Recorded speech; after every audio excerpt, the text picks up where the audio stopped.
Hey everyone, welcome back to the channel. If you are new, my name is Shar. This is Dollars into Dreams, where I am focusing on getting out of debt and saving money at the same time. And that all starts with a budget. So join me as I budget out my second paycheck of June. Okay, friends. So my second paycheck of June is June 17th. Did I say that right? Yeah, June 17th.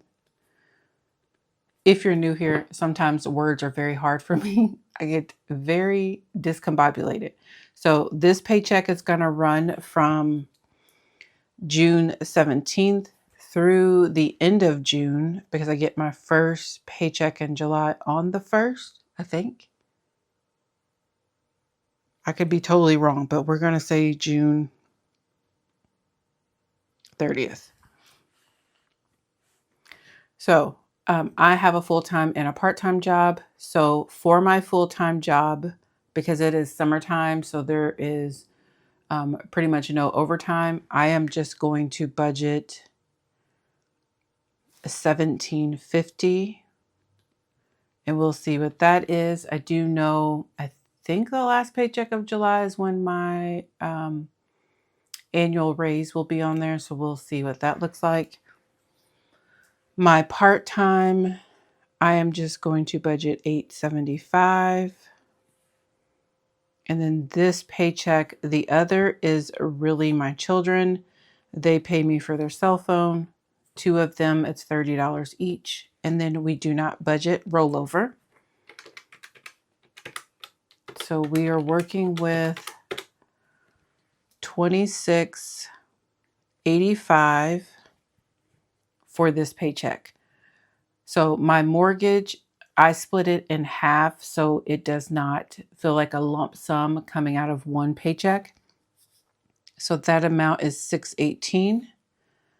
And then I have a subscription that I use for my YouTube channel, and that is $12, I think. And then this subscription is the MyFICO app. It's $40. It's a credit score monitoring app.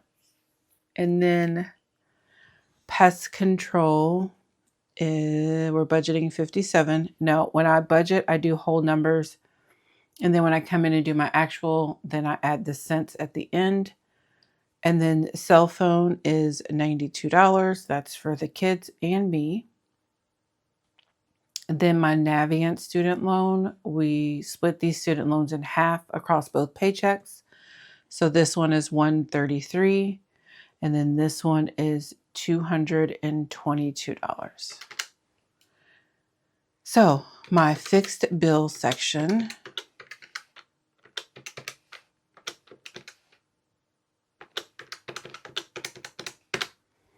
we are budgeting $1,174. And then when I subtract that from my budgeted income, we have $1,511. And now over here to my variable, I have a couple of like my credit card and like my therapy sessions, medication. I include those things in variable. My goal is to always do 400 to Discover. And then as of right now, I'm not going to budget anything to therapy or anything to medication. We'll see what that looks like depending on what my paychecks look like. And then for groceries, we're doing $160. I budget for these bi-weekly, but I stuff them on a weekly basis.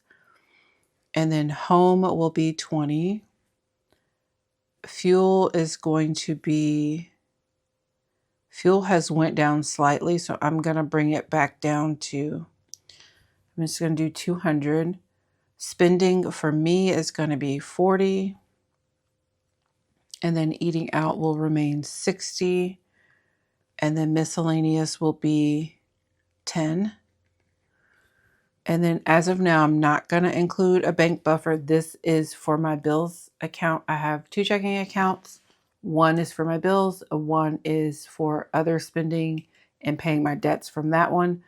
And the buffer is always for my bills checking account. That way, if something comes through that I'm not expecting, or if my utility bills or something is higher, or another fixed bill is higher because they've raised the prices and I didn't catch it in time, that buffer helps absorb that cost. Okay, so my total for my variable expenses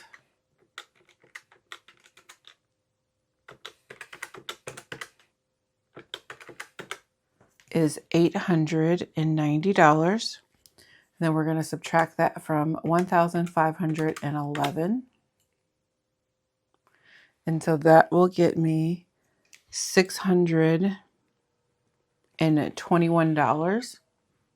Okay, and then down here for savings and debt, my home maintenance is always $75. It's an automatic transfer.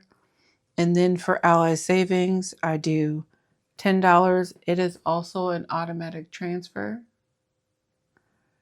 And then my sinking funds, I like to do $450 each paycheck. This is $225 a week. This does include my 6-month car insurance premium, and it includes quite a bit of my annual subscriptions that I pay annually or biannually. However, that's why I don't have as much like in my fixed expenses or my variable for that reason. So that's why I do $225 because how much is that? Like 65-ish of that goes towards those bills. Okay, so now let's see how much we have. So we have $450 plus 75 plus 10. So that's $535. I'm going to subtract that from the $621. So that leaves me $86 right now to put extra towards debt.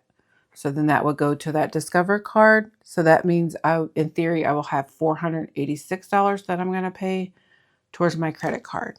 So then that means the total for this section is $621 and we have no remaining amount. Every dollar has a place and a job to do.